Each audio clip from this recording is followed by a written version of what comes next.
CNN Business reports a U.S. debt default, even for as little as 24 hours, would be the mother of all crises. If the credibility of the Treasury's commitment to payments is called into question, it will wreak havoc on a number of global markets. The world economy has been hit by 2 huge shocks in 3 years. It may be about to suffer a third, this time in the form of a U.S. debt crisis. Hannah Ziadi of CNN reports. After the COVID-19 pandemic and the first major war in Europe since 1945, the U.S. government's inability to pay its bills is now haunting the financial markets. For most, it's the unthinkable, perhaps because the consequences will be terrifying, and it may never happen. There were signs on Friday that negotiations in Washington to raise the ceiling the U.S. government can borrow have gained new momentum. But if it does, it could make the global financial crisis of 2008 look like a walk in the park.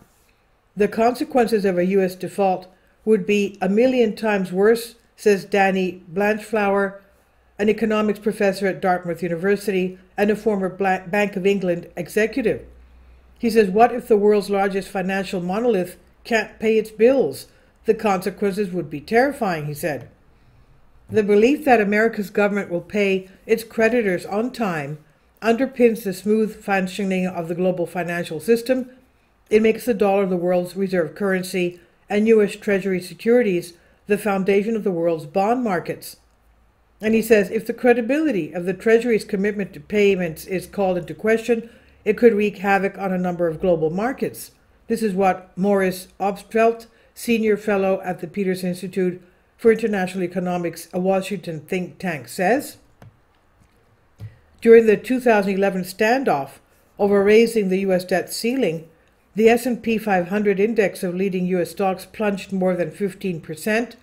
The index continued to fall even after the deal was reached, which happened just hours before the government ran out of funds. Stock markets have largely ignored the scenario of a possible default so far, even as the so-called ex-date of June 5th approaches, and that's when the government, unable to borrow more, could run out of money, according to Treasury Secretary Janet Yellen, who provided an updated timeline Friday afternoon. Yellen still believes the deal will be reached in time. One of the concerns I have is that even in the face of a deal, if that happens, there could be significant disruption in the financial markets, she said on Wednesday. Fitch has already put America's AAA credit rating, its highest rating, on alert for possible downgrade due to the situation. The move was reminiscent of 2011, when S&P downgraded the United States from AAA to AA+. S&P has yet to restore that perfect credit rating more than a decade later. Any downgrade, no matter how small, affects the prices of trillions of dollars of U.S. debt, government debt, and causes future borrowing costs to rise. Short-term Treasury yields have already risen, and U.S. mortgage rates have soared amid the uncertainty. From a bad scenario to the worst, there is no historical precedent for a U.S. default, making it impossible to predict how it will play out and difficult for institutions to prepare. And this is what the head of one of the largest lenders in the world emphasized in a comment this week. World Bank President David Malpass told CNN's Julia Chatterley that the financial institution does not have a special war room to manage the threat. He says, I don't expect bankruptcy, he added. Such a war room, quote-unquote, exists at J.P. Morgan Chase. The chief executive officer, Jamie Dimon, told Bloomberg earlier this month that the bank was holding weekly meetings to prepare for a possible U.S. default, and that as of May 21st, it was expected to meet every day. For Karsten Bresky, global head of macroeconomic research at Dutch bank ING, there can be no automatic reaction to such a disaster.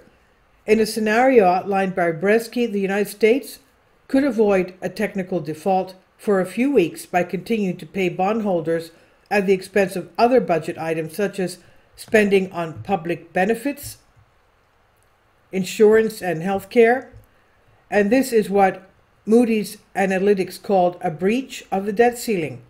A breach is not as serious as a default. which would only occur if the Treasury did not make timely payments related to the debt.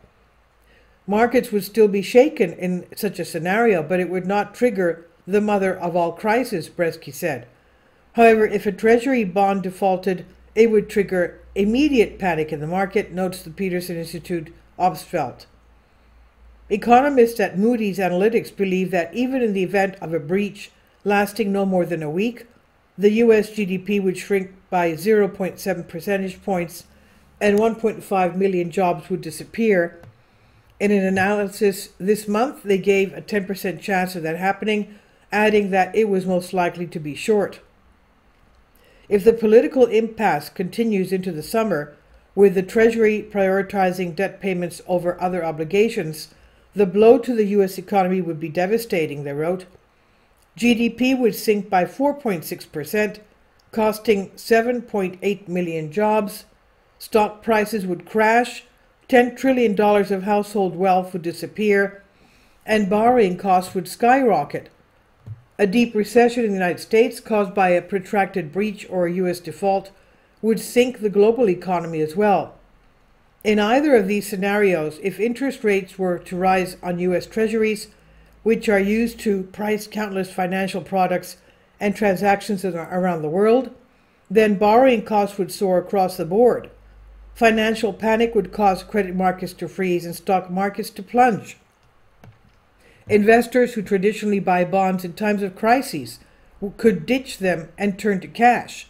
The last time it happened, when the coronavirus pandemic was unfolding in March 2020, the Federal Reserve had to take emergency action to avoid a full-blown liquidity crisis. They cut interest rates, went on multi-billion-dollar bond buying spree, offered massive cash injections to lenders, and opened credit lines to foreign central banks in order to keep dollars flowing through the global financial system. However, the same measures may fail if the creditworthiness of the United States government is challenged. It's unclear whether in a Treasury default crisis the Fed could do enough.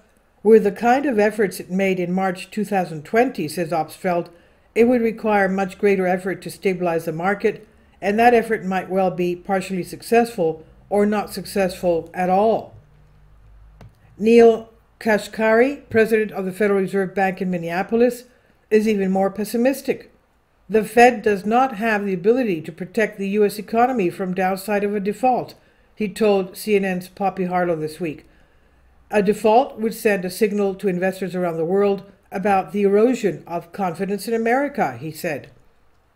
The special power of the dollar? Even if confidence in the United States evaporates, damage to the dollar could be limited. In 2011, the currency rallied as a shock of this S&P downgrade prompted investors to rush into safe haven assets such as the US dollar. The currency's prominent role in the global economy leaves investors with few alternatives in the crisis, even when it comes from the United States. Between 1999 and 2019, the dollar accounted for 96% of trade tariffs in the Americas, 74% in the Asian Pacific region, and 79% in the rest of the world, according to the Fed. Greenbacks accounted for 60% of the world's reported foreign exchange reserves in 2021, most of which is held in the form of U.S. Treasuries. The dollar is also the dominant currency in international banking. The argument for the dollar is that there's really nowhere else for it to go, says Randy Kozner, a former Fed governor and now professor of economics at the University of Chicago Booth School of Business. Ultimately, the same argument could help support the $24 trillion market for U.S. Treasuries, which is an order of magnitude larger than any government bond market of similar creditworthiness.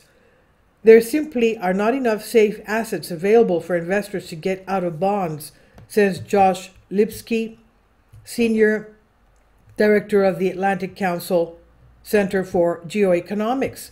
But even if the dollar and bonds enjoy some protection because of their large role in international trade and finance, that does not mean the fallout from U.S. default would not be severe.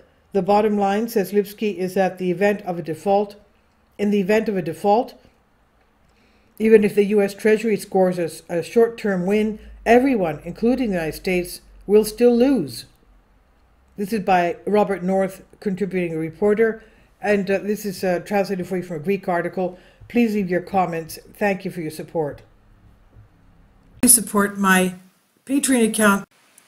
The daily posts are 5 videos daily, and they are totally different from what I have on my YouTube channel. Thank you so much for your support and that you find all my content so interesting. You'll find the Patreon account details in the description box below.